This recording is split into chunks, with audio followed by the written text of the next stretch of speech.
nini? Wokovu, ukiimarika wokovu, you are through. Kutumikia Mungu, ukiimarika you are through. Na nina watu ambao hata nikisema hapa utashangaa. Siwezi kutaja mtu. Asifiwe. Maombi ni iko kwa damu. Hata juzi nilipokuja hapa, nililala. Walikuwa wananitengezea huko. Sije mnunue nini? Umo unakula nyama. Sije nini. Nikamwambia sawa, lakini leo hii hata maji haingie kwa kinywa changu. Nililala. Nikamwambia sasa nikiamka kesho, tengeneza chai yako au maji yako. Ndio vile unaona. Mimi hii yote ilitolewa, ilichinjwa, nini, ndani ikakaa miezi 9, miezi 8, yenye watu wa Kinyatwa akanipa usiku. Mwingine aliuliza na umo usoeke. Nikamwambia unataka nisoeke niende. Space. Amen. Wacha nikule bonus sasa. Hivi karibu naanza mwezi wa 10 ikifika naanza miaka 74. Nakula. Sifa Yesu. Kwa na nguvu yangu. Na upiri. Na ruka. Amen. Wengine kuona hiyo yangu hii miaka si rahisi. Amen. Mimi nashukuru Mungu wa rehema takatifu Israeli. Mimi nene nianza kuhubiri pale na kuhubiri paka leo. Na wale nimekaa nao bwe mnajua tu. Vile niliongea ndio vile niko. Na Mungu wangu mshuku. Na nimekaa hapo bwe. Asifiwe Yesu. Kama kuna siku mliona nisemama, najenga nyumba. Nataka mnifanyia harambee nijenge nyumba, mlisikia? Mlisikia? Na kwa nini nilipata? Nilimuona Mungu. Wewe kubaliana na mimi na Mungu atakushukia. Fungua nini? Nataka niongee kumbukumbu. Haleluya. Na wokovu. Nifungulie Isaya 51. Soma tu mstari mmoja hivi. Enda kwa Revelation. Nisomee 3:3. Toka hapo. Enda kwa unisomee waraka wa kwanza wa Petro mlango wa 4. Soma tu 1, 2, 3 to 5. Toka hapo. Mimi naenda kusoma hizo vitu mara moja. Alafu kitoka hapa sasa namaliza na kitu inaitwa Asifiwe Yesu. Utanisomea Psalms. Nasikia? Psalms matunda sasa ya hiyo vitu. Utanisomea Psalms 15. Hiyo taisoma. Kuanzia 1, 2 hata mpaka yote. Sababu ni kafupi. Alafu utanimalizia na Psalms 97 ambao utanisomea tu kuanzia 12 13 na 14. Na mimi nitasoma hapo na nitaomba. Amen. Kuna yule amepata, ukipata soma. Mwingine anafungua ingine, mwingine anafungua ingine, alafu mnanisomea. Mimi nitaongea kidogo.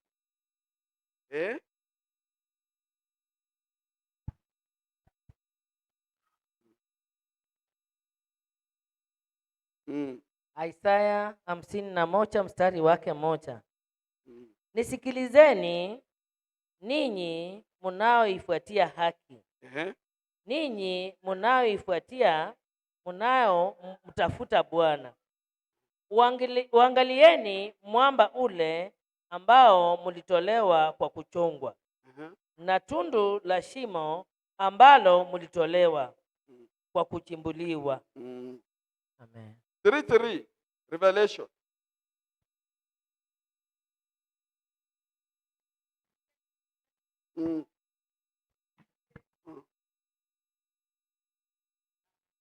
Sema rehema na kweli zisifarakane nawe.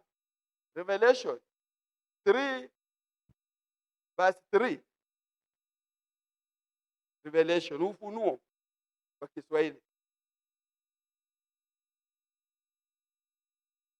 Kuna ile amepata.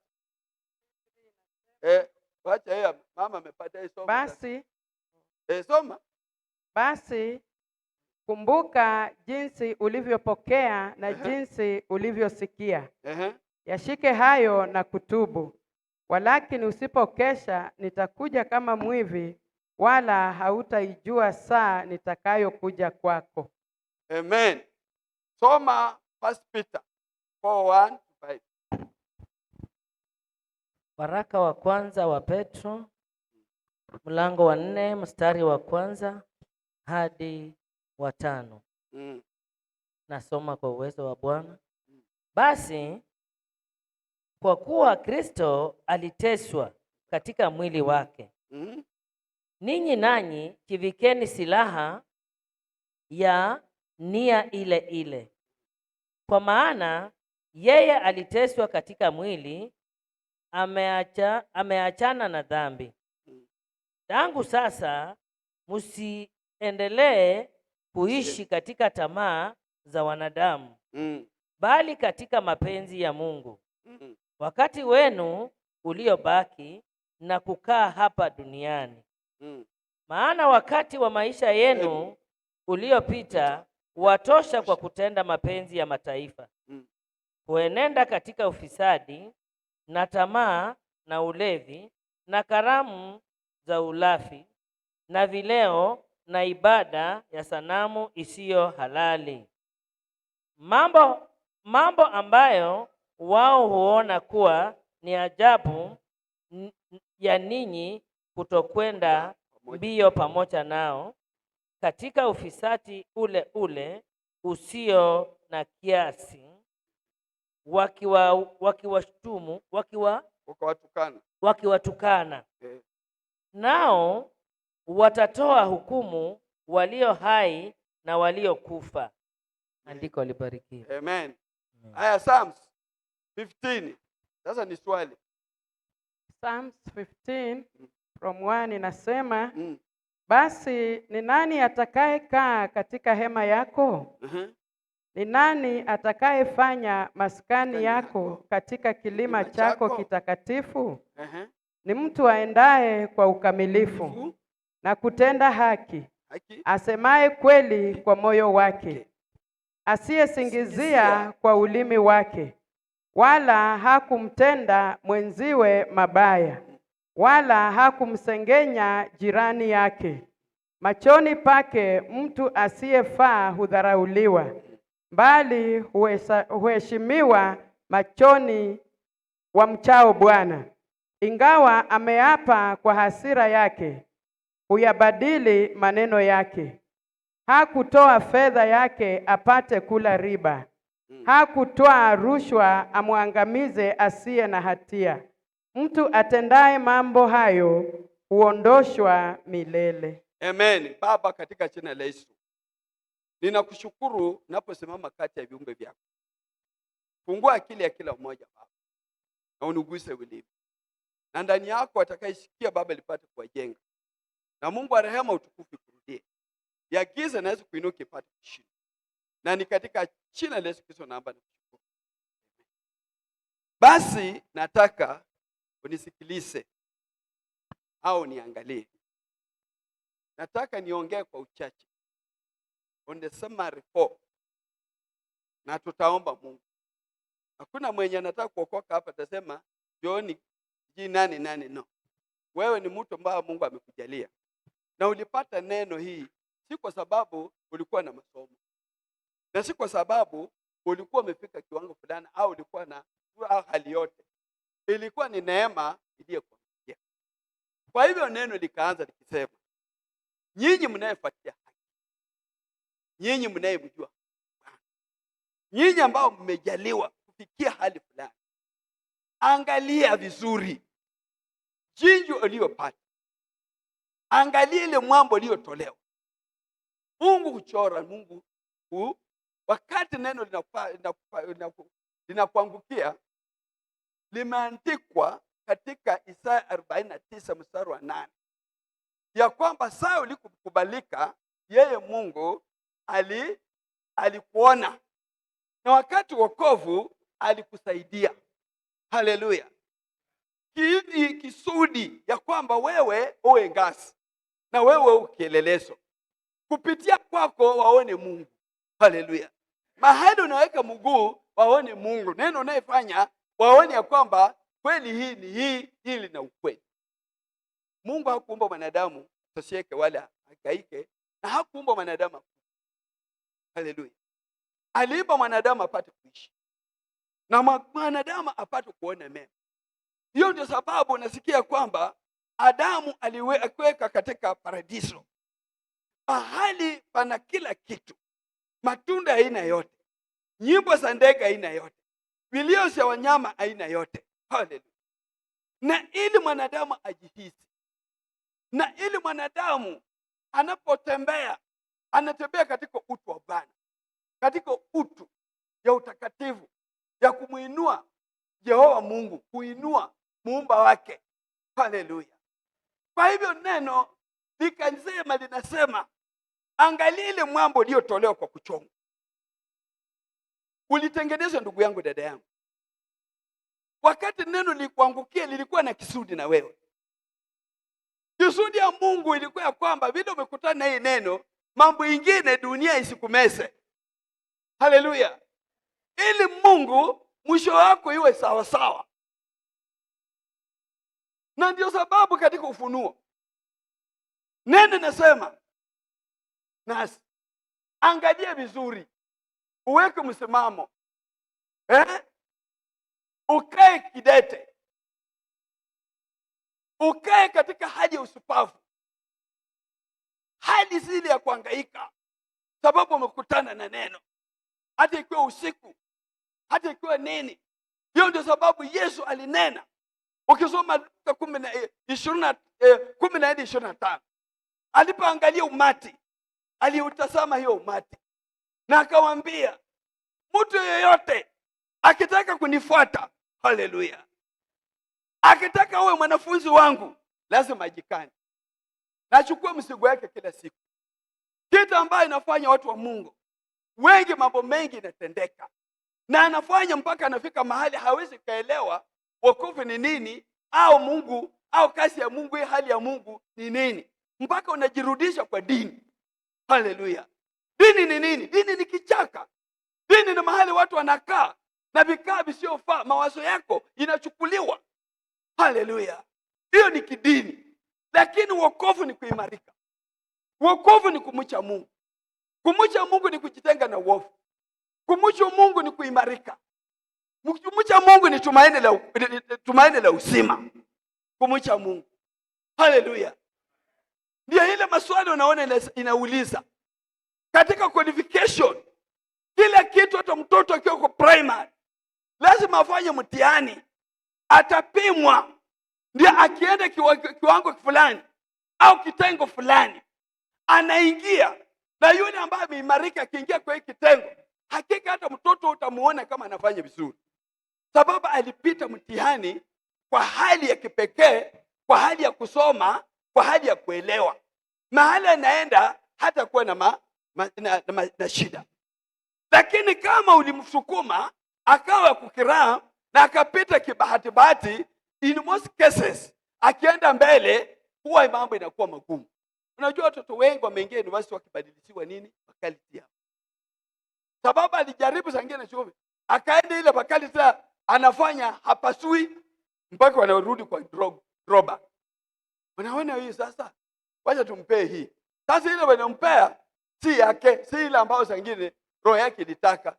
Anatoka nje na atakaye hivyo, atakuwa anaitwa tu mtoto alienda university, lakini university ikawa jina, ikawa kofia, ikawa historia. Kitengo. Hali ya kuimarika. Kwa hivyo ndio sababu naona neno ninakuonya ndugu yangu, dada yangu, usije katika hali yoyote, hata kama ni kulemewa, usikubali adui atoe kile uliyopata katika maisha yako. Asiibe. Mimi huwa naambia watu, binadamu wenzangu, kosa nini, lemea nini, lakini wema wa Mungu isikuache. Haleluya! maisha yangu, hata kama unanipa kofia nini, mimi chenye najua vile nilikutana na neno, niliniambia tafuteni ufalme wa Mungu kwanza, na yale mnataka mtafanya nini? Mtaongezewa. That is what I know. Kofia za ulimwengu ni za ulimwengu. Tabaki. Ilinda saa ingine ikupe kichi. Siko. Kwa hivyo hivi huwa naambia binadamu hivi. Kama ujue ya kesho, usiongee. Usidharau. Usitupe tu kama ujue ya kesho. Itafika mahali yale uliyofanya itakuja itasimama mbele yako. Wenyewe ulikunya kwa meza. Sasa imefika wakati umekosa meza, wanakuonyesha chukua hili. Na ile ulikupatia wewe mwenyewe uliichafua. Itakuwa pigo kwako kurudi kwa hiyo meza. Sababu uliichafua. Haleluya. Sababu neno la Mungu inasema ni lile jana na leo na hata milele. Kile ambacho nifanya mimi nikaingia kanisa ya Sauti ya Wokovu, yenye linivuta ni kile inaitwa one way one job. Yaani kasi moja ngia moja kasi moja. Yaani niliona kweli ukishika tu laini moja you are through. Na nitakupatia chenye. Mimi nilikuwa naongea mbele ya wazazi wangu.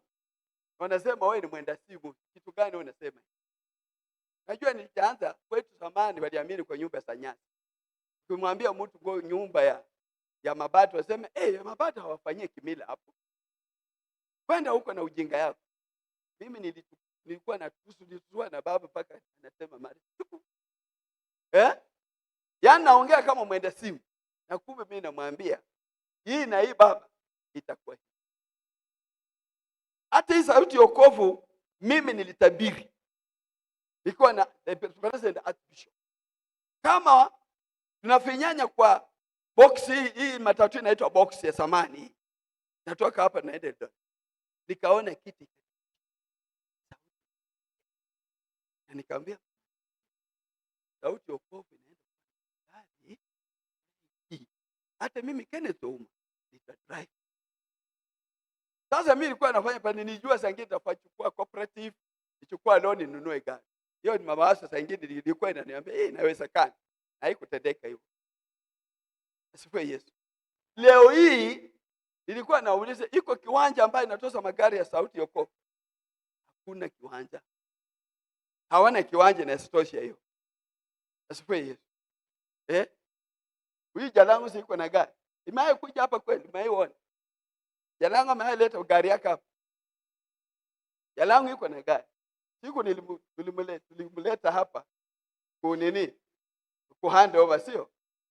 Si alikuja na gari. Gari iko. Lakini inatumika na mama. Asifiwe Yesu. Mama ni mfanya biashara. Nijaribu kufanya biashara kabisa. Asifiwe Yesu. Kwa hivyo, hiyo si hoja.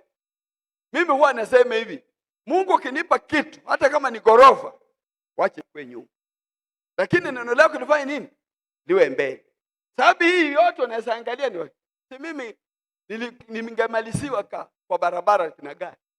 Sababu tipa iliponigonga, Mungu ndiye aliniponya TV, ikachukua mira mpaka nyuma ikaenda na hiyo vitu yote. Nikabaki na injini. Nikabaki na injini na mimi mwenyewe nimeshapona. Hakujua mtu amepona. Tukaongea wakaenda wakaunda hiyo gari. Tayari ilikuwa na hiyo gari zaidi sasa imenipa gari nyingine ambayo si mbaya sana. Asifiwe Yesu. Asifiwe Yesu. Kwa hivyo acha nikwambie ndugu yangu, dada yangu, ukimjua Mungu sana, limeandikwa katika Ayubu 22:21. Hata ukimjua Mungu sana utakuwa na amani. Na mema itakufuata. Haleluya. Na akanena nasi katika Solomon katika Methali 4. Kuanzia mstari wa 23. Inasema, ndugu yangu, dada yangu, linda roho yako kuliko kitu chochote ulindacho. Sababu ni gani? Hapo ndio kitokacho chemchemi ya uzima. Halitabadilika. Haleluya. na nikanena katika Medani 8:17. Mungu akanena akasema atapenda wale wanayempenda. Amen. Sababu gani? Utajiri na heshima kutoka kwake. Haleluya. Kwa hivyo ndio Petro akakuja katika waraka wake, tumesikia neno akisema kuimarika lazima ujitese, lazima ukubali kudaraliwa, lazima utemewe mate. Akasema usipotesa mwili yako katika hali kiwango kile vile mwana Adamu aliteswa msalabani, mambo zingine sasa kutoka ushuhuda tunatoa kwa sababu tulipitia. Huyu mama hata sawa yale mahali Mungu alimtoa, sababu alitemewa na akatengwa kabisa. Haleluya. Mimi huwa nashukuru neno. Nakwambia wewe Mungu, mimi nawaambia na naomba Mungu nisibadilike. Neno nilihubiri wakati bado nahubiri. Ndugu yangu, hata kama mambo ni nini, neno la Mungu siwache. Wokovu shika.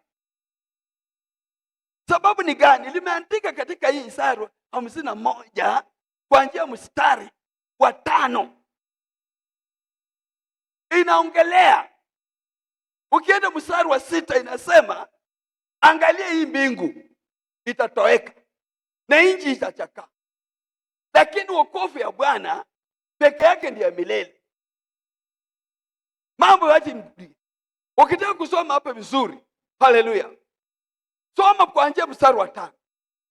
Utaona vile neno la Mungu linasema. Unajua Isaya ndiye aliongea mwanzo na tena ndiye aliongea mwisho ya dunia vile itakavyokuwa. Ukiwa msomi, jaribu kusoma Isaya sana. Haleluya. Utaona yale iko, yale inaendelea na yale imeshafanyika. Kwa hivyo yule aliyetesa mwili, yule ambaye amepitia yote, neno la Mungu anasema hata sahau. Anasema msienende vile mataifa wanavyoenenda katika ufisadi wao.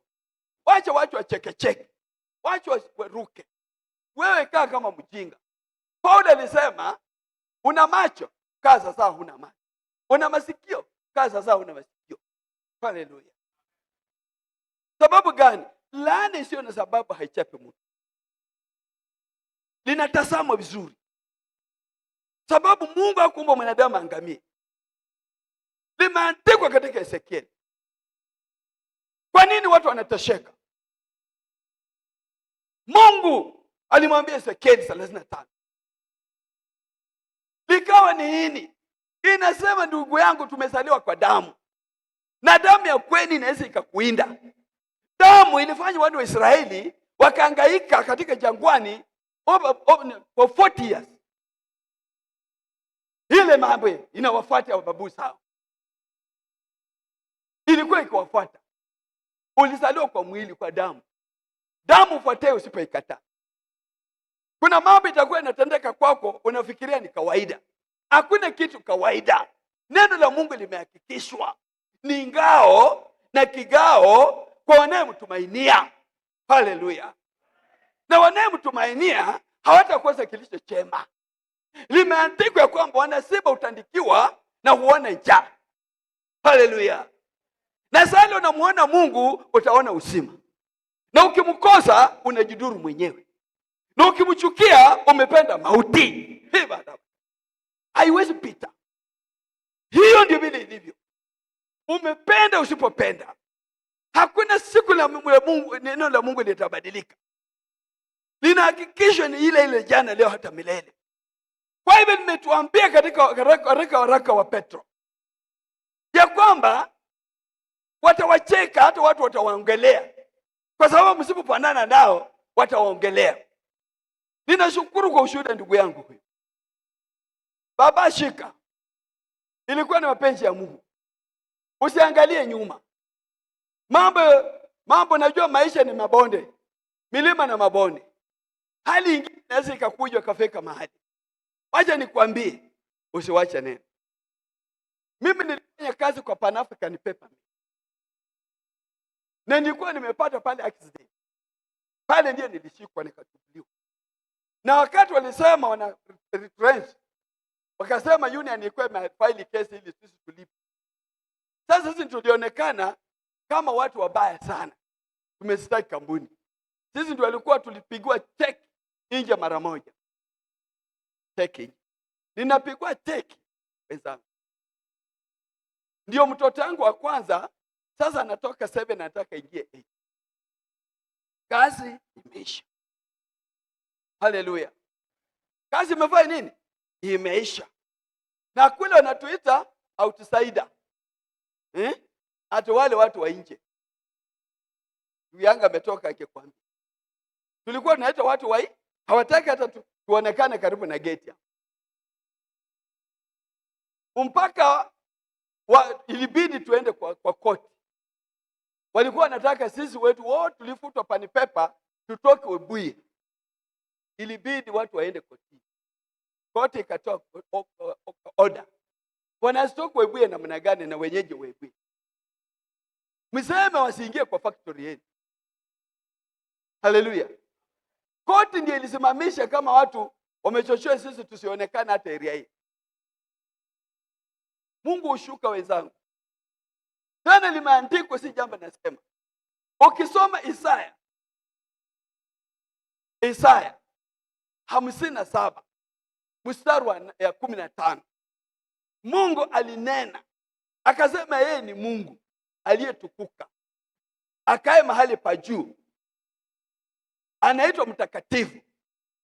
Kushuka kwa zile roho tunayenyenyekea na kutubu.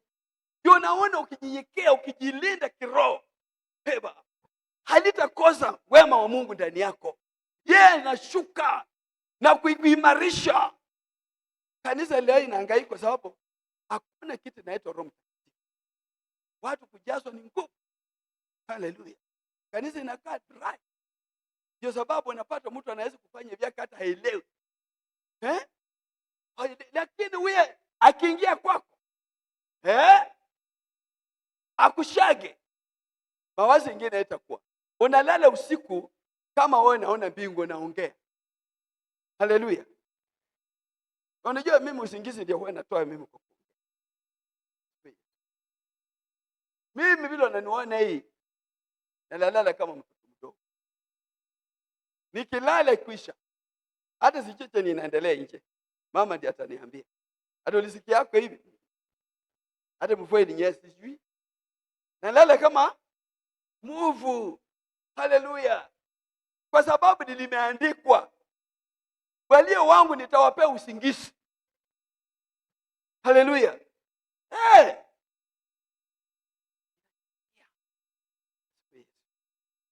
Najua mimi kuna wakati waliniambia, Kenneth, najua mimi ile nipate ile accident.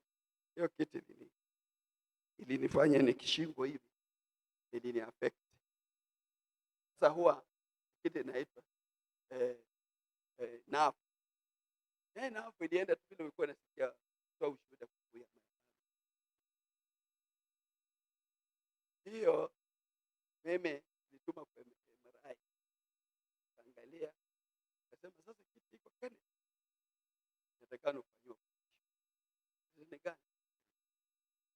Niwaambia hiyo haiwezi. Yes.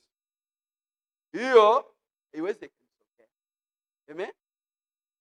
Sababu nimeona watu wanafanyia nafu yake ikuwa affected, wengine utakati. Unaona watu ndio hata haja yake kukuja ujui. Haleluya. Kwani ikifika wakati ya kulala ni shida. Hata ukimaliza miaka 100 utadai. Haleluya. Kwa hivyo niliwaambia mimi najua vitu mingi waliniwekea, wasema Kenneth napima huko na kimbia. Wakati napeleka Italy hapa. Waliniambia na wanaona ni 178 sijui nini. Wakaniuliza na hapo umefika namna gani? Nikamwambia mimi sina. Unasema utafika nyumbani. Sema vile umepima hivi damu yangu. Lakini hiyo sababu kuna vingine vya anja stroke, vingine vya ini, vingine vya nini? Hapo Reka niambia jaribu kuleko tu kamoja kidogo, niwaambia no. Asifiwe Yesu. Ni hata naitwa huko uiko kuishi uiko. Tunaishi kwa sababu ya Bwana, tunalala kwa sababu ya Bwana. Haleluya. Kuishi kwangu ndio ni faida, na sikuja ni hubiri injili vile na hubiri. Haleluya. Na kulala hiyo ni faida yangu. Haujui? Sababu nikilala ndani ya Bwana si nimesha sala, nimegonga, nimeingia mbinguni. Dunia hiyo ni hali nyingine ambao wengi kupitia hiyo si kazi rahisi. Niambia no. Vingine vinapotea.